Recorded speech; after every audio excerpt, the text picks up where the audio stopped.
শারীরিক ও মানসিকভাবে বিপর্যস্ত। রাহুলের মৃত্যুর একমাত্র প্রত্যক্ষদর্শী শ্বেতার তরফ থেকে মিলল তথ্য। প্রয়াত অভিনেতা রাহুল ব্যানার্জির মৃত্যু ঘটনাকে ঘিরে তৈরি হয়েছে প্রচুর জল্পনা কল্পনা। সব থেকে দৃঢ়ভাবে যে সত্য সামনে আসছে সেটা হলো ওই মৃত্যু কোনো স্বাভাবিক মৃত্যু নয়। শুটিং ফ্লোরের অনিরাপত্তাজনিত কারণেই এই দুর্ভাগ্যজনক ঘটনাটি ঘটেছে। প্রোডাকশনের প্রত্যেকে নিজের নিজের দায় এড়িয়েছেন তাদের এই বিষয়ে প্রশ্ন করা হলে। ভোলে বাবা পার করেগা ধারাবাহিকের শুটিং চলাকালীন ঘটেছে এই অঘটন। ইতিমধ্যেই সামনে এসেছে এই ধারাবাহিকে রাহুলের সাথে কর্মরত সিদ্ধার্থের বয়ান। ঘটনাস্থলে তিনি ছাড়াও উপস্থিত ছিলেন তাদের সহ অভিনেত্রী শ্বেতা। এতদিনে তার সাথে যোগাযোগ করার চেষ্টা করা হলে কোনো উত্তর মেলেনি তার তরফ থেকে।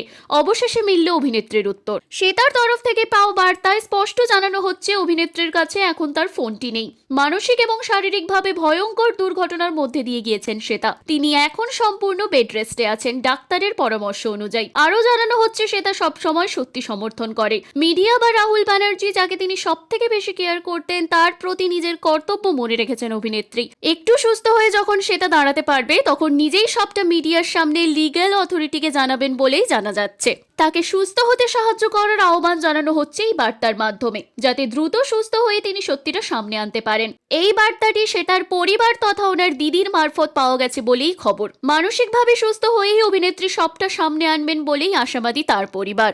অভিনেতা রাহুলের সাথে একই সাথেই জলে তলিয়ে গেছিলেন অভিনেত্রী, অর্থাৎ অভিনেতার জলে তলিয়ে যাওয়ার একমাত্র প্রত্যক্ষদর্শী তিনি। এখন দেখার তিনি কি সত্যি সামনে আনেন।